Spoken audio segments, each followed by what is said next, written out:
Alex Fortey here, The Art of Simple Golf, with my very good friend and golf genius, Shawn Clement. Now, we've been here shooting a few videos today, and we've got a doozy for you today.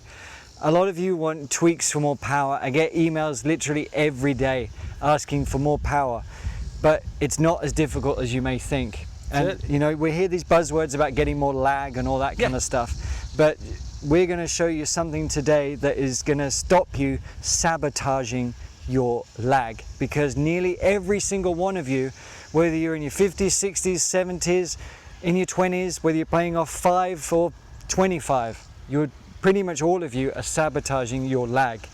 And lag is important because, well, it's part of what happens when you stay on task.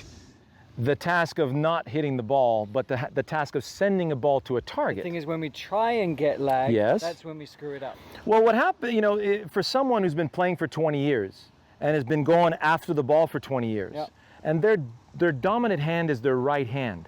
They'll always have a tendency to take control with the right hand. That's how the brain's wired.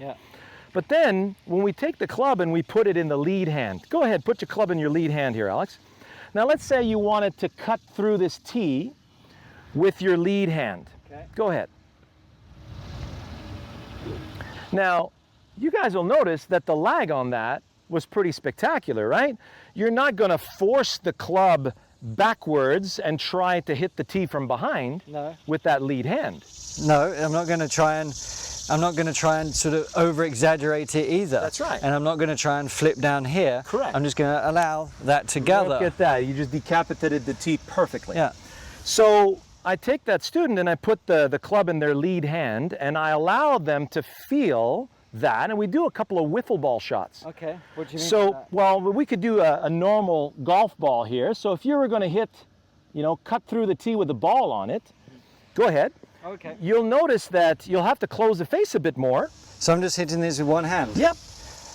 Pressure's on. So cut through the tee with that lead hand again. How much of a backswing do you want me to do? How much do you want? Awesome. Now notice how you went all the way through.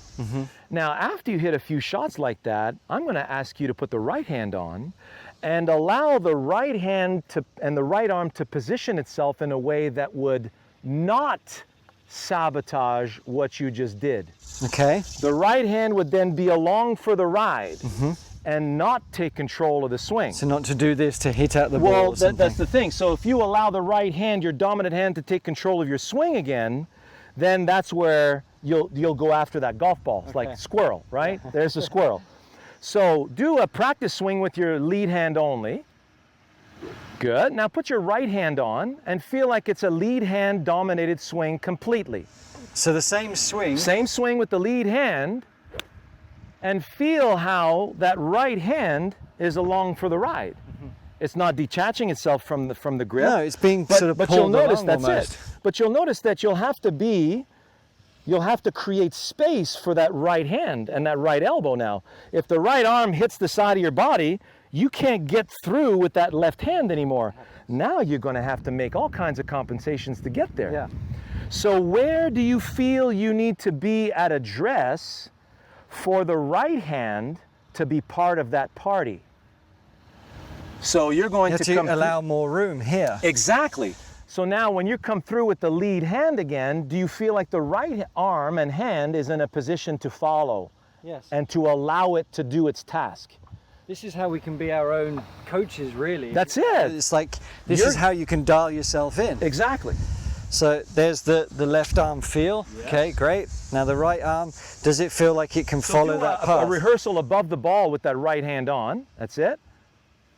Did it feel like your right arm was able to follow that lead? Absolutely. Beautiful. So then make this a completely dominated left side.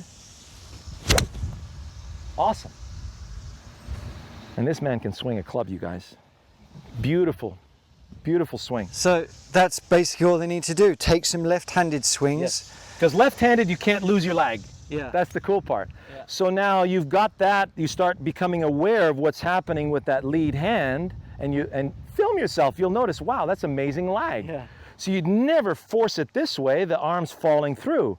Then you put your right hand on it and you allow the same thing to occur and you say, whoa, I've never been there before. That's the first thing you'll say. But here's the thing, it's not about trying to get to there. No. Yeah. It's just allowing the lead hand to do the work. Pull you through. Exactly. There you go, people. Give that a try and you will get that natural lag, Yes. better ball striking and a lot more freedom in your swing. As a tidbit, when you lag more, you're going to need a stronger grip. You're going to need a little more closed face to allow you, because if the face is too neutral and you're lagging more, that face is going to end up open. Then the brain's going to go, well, wait a second, I got to fix that, and now you've lost the lag again because the face was too open. Yeah, so if you do notice you're leaking a few to the right, Yes. but still feeling like it's a pretty decent strike, you might notice a huge improvement just by closing the club face, re-gripping it a bit, so when you collect it, Yes. it's going to sling around perfectly. If you feel the need to square it up, it's too open to begin with. There you are, people. Some really good value for you there. That's going to help you so much. Look Enjoy. forward to you next time.